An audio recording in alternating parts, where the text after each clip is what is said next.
Salserín, yo le digo a la gente, no me abre las puertas, pero me le quita el seguro.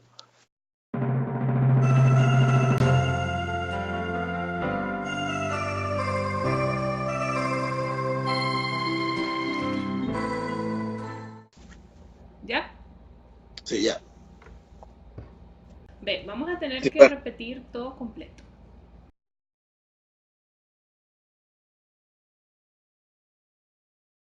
¿Me repites la historia de cómo entraste a Salserín? Que el bebé salsero a su casa me quiere llevar. Ok, bueno, la historia es fácil. El, el primer casting que hace Manuel fue por convocatoria, donde Manuel llamó a todos los amigos que él tenía y preguntarle si los hijos que tenía hacían algo en la música. Y yo fui, me acuerdo que llegué de último. O sea, ya estaban como que medio preseleccionados el de Salcero, pues, o unos, dos, tres. Y cuando yo llegué me montaron como por cortesía, porque había ido, pues. Y cuando me montaron, ¿qué? Y ya, así entré. Yo tengo una discusión con Manuel, porque Manuel dice que están cumpliendo 25 años y son 26, no son 25. Lo que pasa es que él está tomando en cuenta desde el año que como que Salserín salió a la calle y pegó, pero tuvimos un año antes grabando ya. El disco no se hizo el día anterior de que salimos, ¿me entiendes? Claro. El disco se hizo durante mucho tiempo y empezar a agrupar hace poco chamito, por lo menos yo no sabía bailar. Yo tuve un año aprendiendo a bailar y cuando salimos éramos unas estrellas, pero eso tuvo su tiempo, pues. Eso No, pero aún así hay un video que creo que lo subí hoy. Cuando Servando está cantando Bella Ladrona en el Club de los Tigritos, sale Florentino diciéndote los pasos.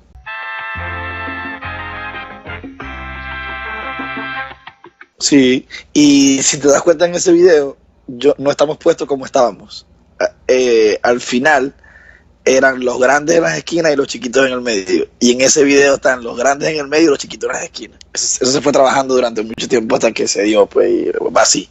¿Por qué fue Y, que decidiste salir de Salserín? Y tenemos que aclarar el rumor que me han preguntado mucho en YouTube, que si fue que te sacaron para meter al nieto de Oscar de León. no, cuando Salserín ya está súper pegado en Venezuela y está pegando en el exterior, que comenzamos a hacer la gira del exterior, a mí se me hizo insoportable, ¿verdad? Yo como niño, yo tenía ya 3 años, 4 o 3 años, no me acuerdo, dentro de la agrupación, contando el año que no existe para imágenes, sacrificando. Acuérdate que yo era un niño de 5 años. Ya a los 8 o 9 era como que ya yo no quiero irme de mi casa, quiero quedarme jugando con mis juguetes y ya no era divertido. De hecho, tan errado es la teoría de que me sacan que yo tuve mi último año yendo obligado. O sea, mi mamá me llevaba obligado. Yo no quería ir, no me lo disfrutaba. De hecho, por allá bueno, las fans, yo creo que yo tengo esa foto, pero las fans tienen esa foto. Sale una foto mía llorando, cantando y llorando, y era porque yo no quería estar ahí. ¿En serio? Y dijeron, y el reportaje salió fue que yo estaba triste porque no sé qué, pero mentira, yo no quería cantar más. O sea, déjeme en mi casa, y mi abuelo fue el que le dijo a mi mamá, entonces, si yo no quería ir, que no iba a permitir que yo fuera. Yo era un calvario cada vez que me decían, hay que ir para el aeropuerto, que te tienes que ir para Caracas. Porque yo entré en Salserín viviendo en Caracas, pero me mudé a Maracaibo.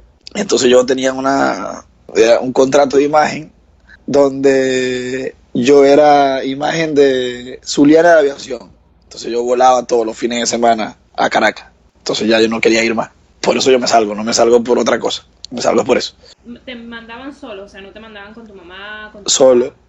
papá. Mi mamá fue la mamá que más viajó de todas. Porque como te mataba pegado, había que complacer al bebé salsero y yo quería viajar con mi mamá y mi mamá viajaba, pero poquito a poco fueron cerrando como que esa posibilidad. Y ya por último, lo que pasa es que Carlos Sánchez, que a la postre se terminó convirtiendo en el road manager estrella de Salserín, él trabajaba en Zuliana de Aviación y él es mi familia. O sea, su mamá es la madrina de mi hermana, entonces son como mis tíos y mis primos ellos. Y él trabajaba en Zuliana y él me recibía en Maiquetía. Mi mamá me dejaba aquí, yo me conocía a todo el personal de Zuliana, me trataban como un rey y viajaba. Yo me acuerdo que en ese entonces daban unos bolsitos azules de cuando viajaban los niños solos. Sí. Tengo como 250 millones, tengo. Claro, porque bajabas semanalmente. Todos los fines de semana, todos los jueves me iba. Y volvía los lunes. ¿Y cómo hacías con el colegio? ¿No ibas? No iba, no, mi mamá me caía a palo si no iba. Hacía lo de el martes, miércoles y jueves, yo viajaba el jueves en la tarde. martes, miércoles y jueves, hacía lo del lunes y lo del viernes, con lo del martes, miércoles y jueves. Y no te voy a, o sea, yo iba a un colegio normal, pero sí debo decir que muchos profesores me tenían contemplación, pues. Por ejemplo, matemática, o sea, aunque me apretaban, nunca fue como apretaban a los demás, o sea, si yo sacaba 15, me ponían 18, si yo sacaba 16, me ponían 18, si sacaba 18, me ponían 20. Siempre fui un estudiante, no porque, wow, era buen estudiante, sino porque mi mamá me decía, si queréis cantar, tenés que estudiar. Ah, échame el cuento de Aquel Árbol, el disco que sacaste después que te saliste. Ok.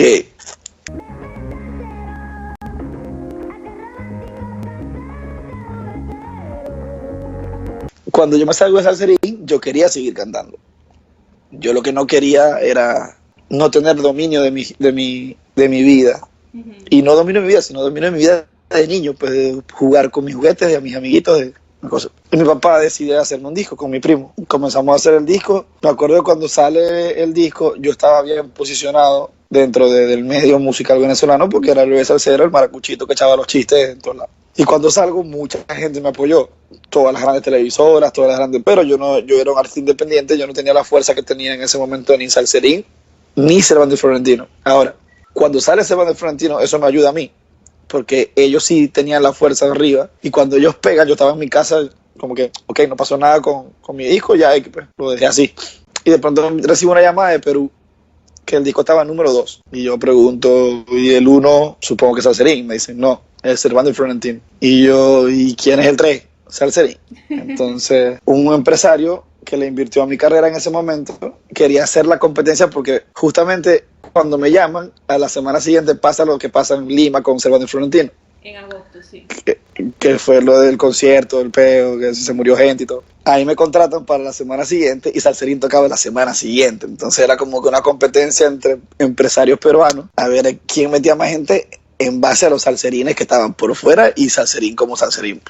Eso en la misma semana del evento. No, a la semana siguiente. Okay. La semana, yo tuve que hacer un minuto de silencio y el peo y todo el mundo me estuvieron preparando psicólogos y todo porque me iban a preguntar de eso. Así que pensaba yo llegué allá y estaba todo conmocionado, o sea, había gente que me trataba como si me han tratado, como había gente que estaba como que, cuidado porque esta gente mata gente, entonces fue medio complicado esa época. Pero en fin, me fue súper bien ahí. Supongo que era mucho más fácil y barato llevar a uno que llevar a una orquesta. Entonces yo me fui colando en ese sentido, en programas de televisión y muchas cosas. Y mi carrera, boom, gracias a Perú, subió otra vez y de pronto me desarrollé.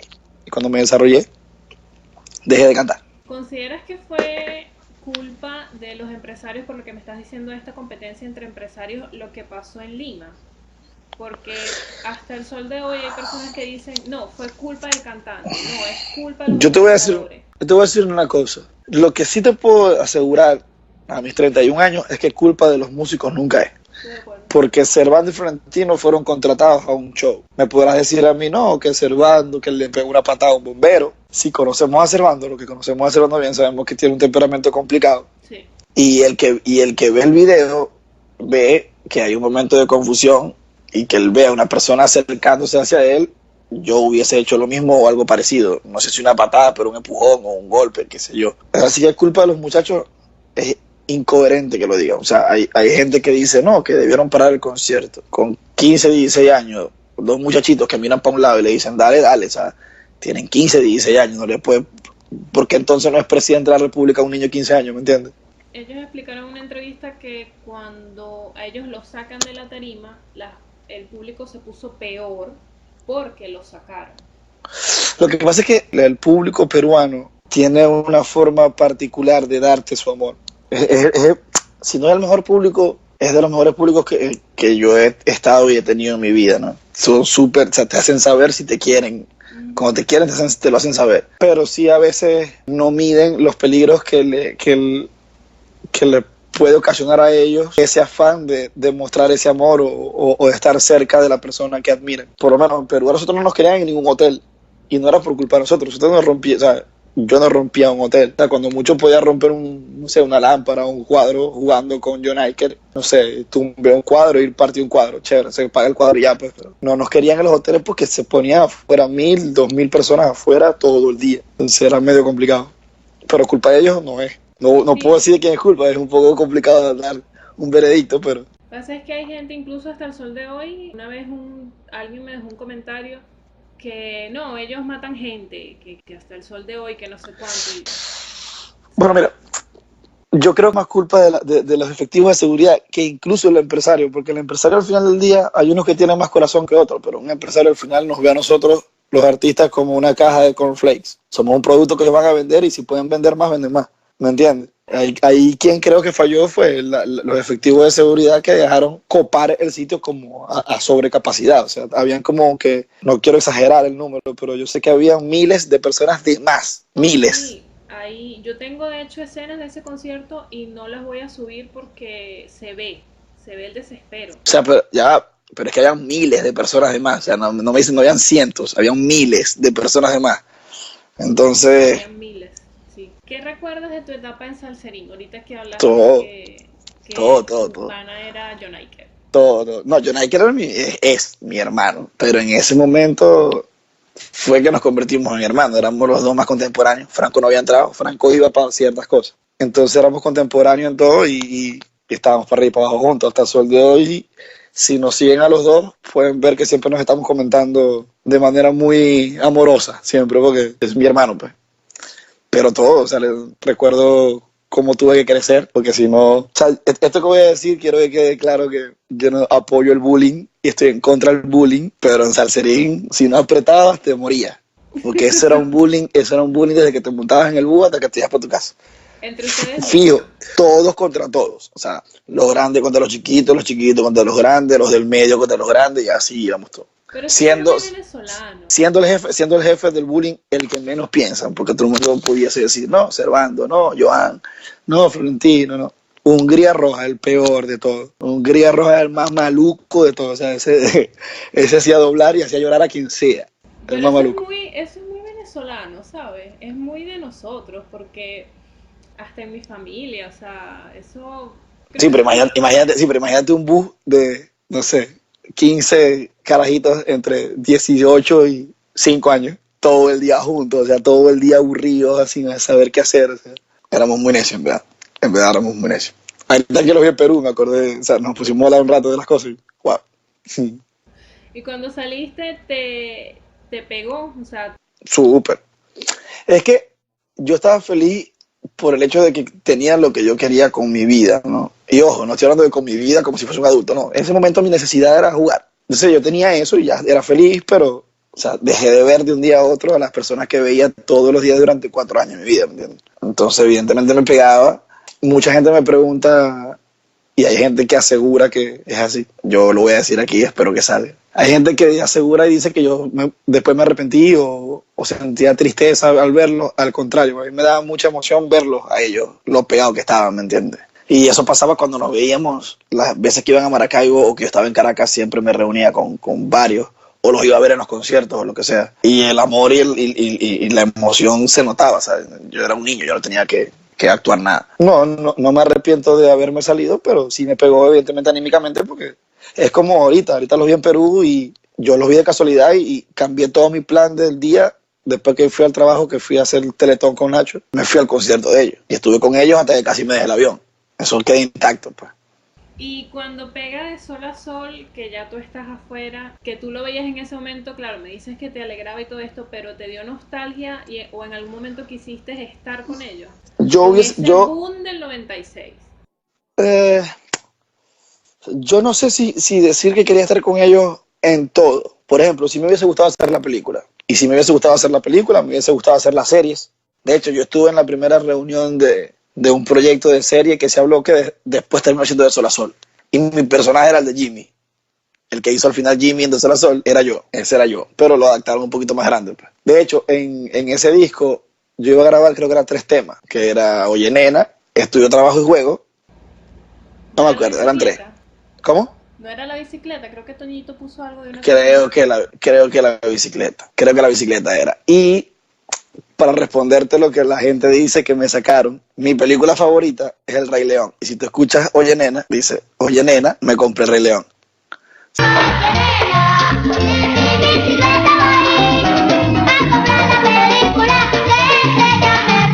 sea, esa canción estaba escrita para mí. Y cuando yo decido salirme, se está grabando el disco. De hecho, Anthony no iba a entrar. Y el que entró por mí fue Leonardo. Pero era muy grande para hacer el bebé salsero. Vuelven a hacer casting del bebé salsero y aparece Anthony, que era un personaje emblemático sin estar, porque ya entraba como un niño que era más chiquito que el que se estaba saliendo. Canta súper bien y era nieto de Oscar de León. Y su papá también es cantante. Entonces todo el perfil era igual al de nosotros, a diferencia de Leonardo. O sea, todo el perfil de Anthony era el perfil de los primeros salserines, que un hijo de un músico, aparte de que era nieto de Oscar de León. Entonces ahí entra Anthony. ¿Por qué le dices Anthony? Porque él se llama Anthony. Porque como todo el mundo le dice Toñito. Es como a mí me dicen ellos Erasmo, Erasmito. Ninguno me dice Tonito. Ah, bueno, pero es que eso no era tu nombre, como tal. Sí, o sea, Tonito me pone a mí por mi papá. Mi papá en ese momento era un cantante famoso en el país porque estaba con los melódicos y él sí se llama Erasmo Antonio y era como que Tony Huerta, era su nombre como que artístico.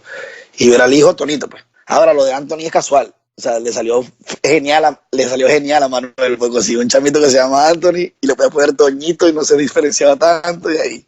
Sí, de hecho, eso yo pensé que era que a ti te habían cambiado el nombre por cuestiones de, no sé, antojo, pensé yo. Y No, como fue el por mi otro papá. también llega y se llama Toñito, entonces yo dije, ah, bueno, entonces es que todos los bebés salseros se llaman Toñito, pensaba yo. De hecho, yo era Tonito con N, no con ñ. Pero no, me lo cambiaron porque Erasmo con un niño de 5 o 6 años era bastante complicado. ¿Cómo llegas a Caibo? Bueno, lo de Caibo también es medio chistoso porque yo después de que me desarrollo, que te digo que dejo de cantar en busca de ese sueño artístico y el éxito y bla, bla, pero seguía cantando con grupos en Maracaibo, pues, muy localmente. Y cuando yo de verdad definitivamente dejo de cantar, que digo ya no quiero nada con la música, yo me voy a comprar una batería antes. Yo tenía batería desde los 11 años, algo así. Y tocaba por hobby, con grupitos de rock que yo tenía para mí, y ya, o sea, hacíamos hobby, pues. Y en una de esas, Caibo va a salir. Caibo es de unos amigos míos desde niño, pues. Bexar y todos somos amigos míos de chamo. Y yo les digo, pruébenme a mí. Si no tienen baterista, no hemos conseguido baterista. Bueno, pruébenme a mí. Y ellos no me creían. Y todos lo tomaban como a chiste. Hasta que un día de tanta necedad de pruébenme a mí, me probaron y quedé. Así. Fue yo diciéndole todos los días, pruébenme, y me probaron. Y de ahí, ¿cómo pasas a ser director de Oscarcito? Bueno, cuando arranca lo de Caibo, yo me inclino profesionalmente otra vez por la música y por la batería y por la composición y por la parte ya no del front, sino el de atrás. Y nos mudamos los Caibos para Miami. Es cuando yo me mudo de Venezuela. Nos mudamos para Miami y estando acá, yo comienzo a tocar, conozco a un amigo que se llama Zacarías Hermini, que fue la primera persona que me dio la mano aquí, y hicimos como que un grupo de trabajo que lo que hacíamos era que yo me encargaba de armar las bandas de los artistas venezolanos y solamente traían a los artistas y ya, yo armaba aquí todo. Y en una de esas me tocó armar a Oscarcito y tanto Oscar como su manager, en ese momento que era Lisandro, me comentan que no tenían una figura como la mía allá y que la necesitaban. Fue una oferta que no pude rechazar, no solamente en lo económico, sino en todo lo que era volver a estar en un proyecto top en mi país, lo cual casualmente, estamos hablando de Salserín, sin pensarlo me benefició, porque cuando yo llego aquí y se empieza a correr la voz de que el primer bebé salsero es el baterista de Oscarcito, Salserín, yo le digo a la gente, no me abre las puertas, pero me le quita el seguro. ¿Me entiendes? O sea, es mucho más fácil para Erasmo Huerta como baterista, en algún momento de la conversación, si está tensa, salga el tema de Salserín y decir, sí, yo fui el primer bebé salsero, a otra cosa. Entonces, a partir de ahí hice programas de televisión, presenté premios a los Pepsi Music y me fue súper bien a mí, no solamente como el director de Oscarcito, sino como figura pública, qué sé yo, llamarlo de una manera. Gracias, Salserín. Fue como que volvió después de 20 y pico de años, aquí está otra vez, no se murió. O sea, la gente, es como tú dices, ¿te reconoce o es que surge la conversación o cuando te ven dicen, ah, sí, eres tú? Todo. Es un poquito de todo. O sea, por ejemplo, los fans de verdad de Salserín sí se acuerdan. No tienen que seguirme, o sea, se meten, dicen, wow, sí puede ser. Se meten en 3 fotos, claro que sí, es por esto, por esto, por esto. Y ya, hay personas que me reconocen. O sea, pasa que es también por sectores. O sea, en Venezuela, no, en Venezuela sí y no, porque ya es como normal. O sea, las únicas superestrellas de Salserín en Venezuela son Servando y Florentino. Los demás somos personajes conocidos que la gente tiene empatía y nos dan cariño, pero no es Servando y Florentino que asoman la cabeza y les quieren quitar las orejas. Pero en Perú, por ejemplo, sí, en Ecuador también. O sea, en esos países donde el salserín hizo mucho más ruido, sí me siguen. O sea, me hacen reportajes en mi cumpleaños. Cada vez que voy me recibe un grupito mínimo, pero un grupito de 5, 6, 7 niñas de salserín. De ahí, ¿cómo pasas cómo llegas a ser el baterista de Nacho?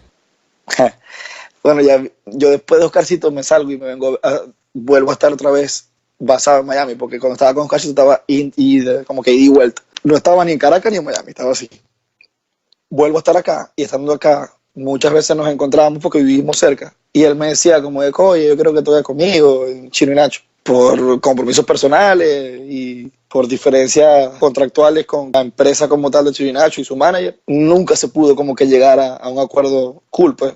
Siempre quedaba toda la negociación ahí y nunca se cerraba. En repetidas ocasiones fue así y cuando él decide, por casualidad, hacer un tema para una novela, nos llama a Hernán, que es Portillo, y a mí, a reunirnos para hacer ese tema. Y después que hicimos el tema, entre un cuento y otro, armé la batería, tal, llamamos a unos amigos y empezamos a tocar como unos muchachos. Tocar canciones como un colegio, pues como en el colegio, canciones de, qué sé yo, Soda Stereo y vainas así. Y vamos tocando, y ese día tocando, hicimos una canción que se llama La Pared, que está por YouTube. Y a raíz de ahí se hizo más frecuente, y al paso de los 3, 4 meses el hombre nos dice, hermano, yo creo que ya no va a seguir el dúo, me voy solo, quiero saber quién está conmigo, y quiero que tú y tú estén, pero fue casual también. Y ahorita yo vi que pusiste en estos días un videíto que estabas hablando con un micrófono y estabas explicando. ¿Ahorita utilizas la parte de director o es otro el director de Nacho?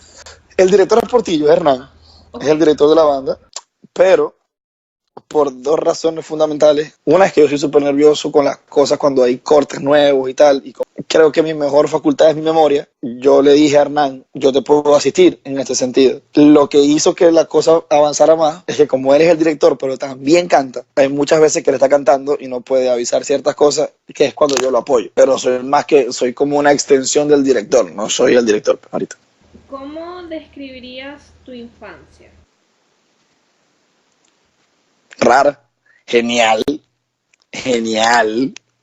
no puedo decir nada, no acabaría con nada, no cambiaría en nada, no quisiera vivirla de otra forma, pero rara, o sea, una infancia muy rara, o sea, yo a los 5 años, esto lo van a ver niños, wow, yo a los 5 años supe que Santa no existía, yo a los 5 años supe que la cigüeña no existía, yo a los 5 años sentí, no voy a decir el acoso, pero sentí el acercamiento de las niñas más grandes que yo.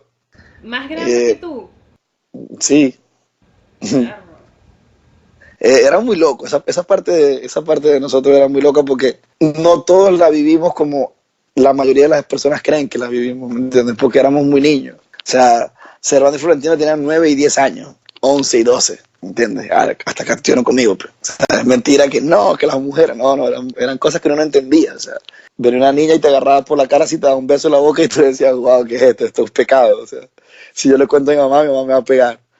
Entonces fue una infancia muy rara en ese sentido, pero genial, o sea, genial. Aprendí responsabilidad laboral, aprendí cómo manejar la fama, porque en un momento estás aquí, en otro momento estás aquí, y eso pasó entre los 5 y los 10 años. O sea, yo a los 10 años ya estaba con una tabla en la cabeza diciendo, wow, o sea, antes era súper famoso y ahora tengo que hacer la línea para comprar en el colegio. Pues. Cuando hace 3 años comía en el salón porque no me dejaban ni bajar ni siquiera. Entonces, Porque pero eras famoso genial. en el colegio, o sea, tenías mucha fan en el colegio.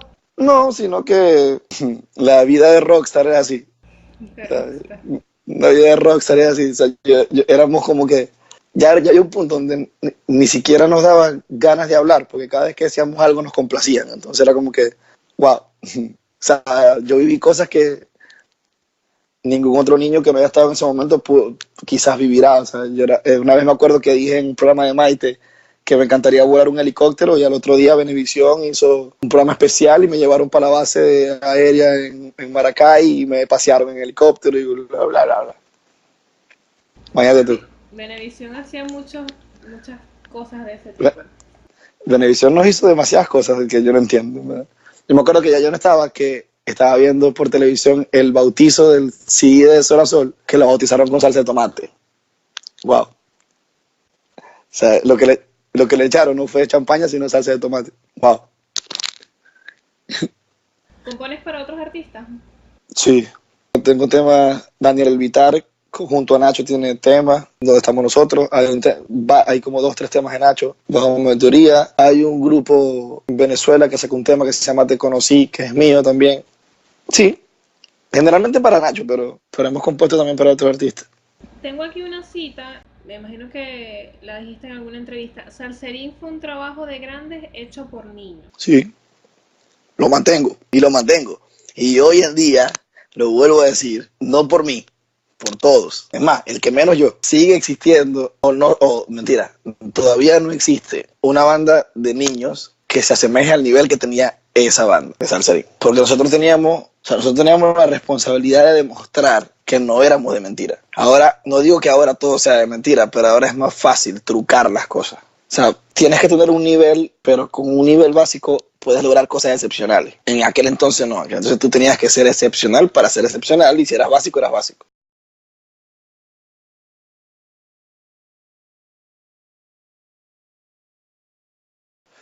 Entonces, nosotros teníamos siempre la consigna, gracias a César, que era el director y trombonista, y era como mi papá. César nos decía que teníamos que demostrar siempre por qué éramos lo que éramos. Entonces era un trabajo de grandes, porque teníamos que apretar como los grandes. O sea, nos trasnochábamos como los grandes, nos parábamos temprano como los grandes, teníamos que ser políticos como los grandes. Yo me acuerdo que una vez a mí, y una vez yo dije en Ecuador o en Bolivia, dije La Paz, y estábamos en Ecuador, algo así. Que buenas noches, mi gente de La Paz. Estábamos en Quito. Bien. Y me acuerdo también el famoso encuentro entre Servando y Maite, donde yo no puedo entender cómo todavía hay gente que nos juzga. O sea, éramos carajitos que hacíamos 300, 400 shows al año. No dormíamos nunca. O sea, que un día estemos obstinados es normal. ¿Entiendes? O sea, es normal. Nosotros no es como antes, no es como ahora, que tú podías hacer una entrevista por Skype o podías simplemente decir no quiero ir y ya, y no vas otro día. Tenías que ir porque no existían redes sociales. O sea, si tú no ibas al programa, nadie se enteraba de lo que estaba pasando con tu carrera. Y a veces yo no quería ir, a veces nadie quería ir. Normal, pues. A veces yo no quería cantar. No, y que estamos hablando que eran, como tú dices, eran niños. O sea, Cervantes tendría que 15, 14. Pero igual, aunque maduramos en muchos aspectos, también éramos inmaduros e irresponsables en otros, porque vivíamos en una burbuja que no era la burbuja real que vive un niño de nuestra edad, ¿me entiendes? Pero sí, era trabajo de niño, era trabajo de hombre hecho por niños. Sí, A mí sin me duda. hubiese gustado entrevistar a César, porque yo creo que mucho de lo que fue Salserín, obvio, Manuel tiene todo que ver en eso, pero César también yo creo que fue fundamental para lo que fue Salserín, me parece. Mira, Salserín fue una genialidad de Manuel, que se lo sigo diciendo esta vez que lo dije, que genio. Como un tipo va a hacer una canción que 25 años después la siguen coreando a gritos porque lo viví. Pero fue una genialidad de Manuel, que parte de su genialidad también fue la casualidad de que se salió David González y entró César. Y César organizó algo César le dio forma a algo que era muy genial, pero que tenía sus fallas. Y que Manuel no tenía el tiempo de ponerse a... Entonces, lo que somos cada uno, lo que fuimos como banda en vivo y lo que somos cada uno como profesional hoy en día, yo me tomo el atrevimiento de decir que es gracias a César. Sí. Todo. No, es que eso se ve en los conciertos, en la película. O sea, quien siempre llevaba la batuta, quien los reunía, quien les daba el feedback después de una presentación era César. Y eso se antes. ve. Hay escenas en la película que tú lo ves. O sea, era César. Sí. Metieron, qué increíble ver nosotros aquí metidos. Para mí. Chamo, por favor, vamos a concentrarnos y hacer claro que se escucha. Eso es inevitable. Y antes, también. O sea, durante el concierto, después del concierto y ya antes del concierto. Sí, eso a mí me parece, o sea, súper admirable, porque él tendría, ¿qué? ¿20 años? ¿21? Cuando él entró tenía menos, tenía 18. Imagínate. Cuando él entró. Cuando en la película ya tenía como 21. Exacto. Pero acuérdate que es lo que te digo, o sea, el boom del 96 tiene 4 años de cola. O sea, estamos desde el 92 dándole ping, hasta el 96 que fue que explotó todo, pero Y también fue progresivo, o sea, fue como que cada año era como que más exigente y César se ponía más exigente. Lo que pasa es que César tenía una pedagogía natural, o sea, era un tipo que sin entrar en la confrontación, sin entrar en la posición de que yo soy el más grande y soy el director, te inspiraba un respeto increíble. O sea, el tipo decía, hey, y era, hey, ya, punto, no hay otra voz. O sea, por encima de Manuel incluso. Sí. O sea, no Y había eso otra se ve. voz. Eso se ve, esa dinámica se veía, que es como tú dices, o sea, era un respeto. Sí. Esa es la palabra. Como le explico yo a la gente, era un respeto empático, porque todo, o sea, yo personalmente, porque tenía una afinidad con él paternal, pero todos amábamos a César, bueno, lo amamos, aún ya no está en la tierra, pero lo seguimos amando. Yo tengo un tatuaje de César en la costilla, yo tengo un trombón y tengo su nombre tatuado, yo me lo hice como a los 3 días después que murió, porque es que era muy, muy pegado. O sea, cuando yo llegué a su velorio, su novia en ese momento, que es la hermana de Carlos Sánchez, es como mi familia, te repito, y Rodolfo era los más afectados. Rodolfo fue su compañero de cuarto toda la vida y casualmente en el accidente donde muere César, quien iba era Rodolfo y Rodolfo no podía y le pidió el favor a César que fuera de suplente. Entonces, imagínate tú lo que pasaba por la cabeza de Rodolfo. Pero cuando yo llegué, pues yo me enteré en Maracaibo y me fui de una a Maracay, que fue el velorio. Y cuando yo llegué, todo se paralizó. O sea, todo el mundo se abocó a que yo lo viera con calma. Todo el mundo, porque sabían que el que más iba a afectar era yo. Y en efecto fue así. Pero que fue la última vez que lloré en mi vida, creo que fue cuando vi a César. Pero como te digo, era un respeto empático. Es la única vez que hemos estado todos los salserines juntos en un lugar. Menos Servando porque no lo dejaron montar en un avión. Pero me avisó mi papá a las 5 de la mañana del día que fue. Sí, y yo vine a entrar en razón como a las 10:30, 11 de la mañana que lo estaba viendo. O sea, a las 5 de la mañana yo estaba acostado durmiendo, me despierta la noticia, a las 11 estaba en Maracay. Agarramos un vuelo, mi papá, mi hermana y yo, de Maracaibo a Valencia. En Valencia nos esperó Luis Ruiz y nos fuimos en caravana, pues Luis, todos los de Valencia. En Valencia estaba Luis, Daniel, René, que estaba en Puerto Cabello, nos esperó. Florentino también estaba en Valencia ese día. Nos fuimos todos en caravana, pues. Es parte de la historia. La historia de Salserín no puede ser normal, tiene que ser por todos lados extrema.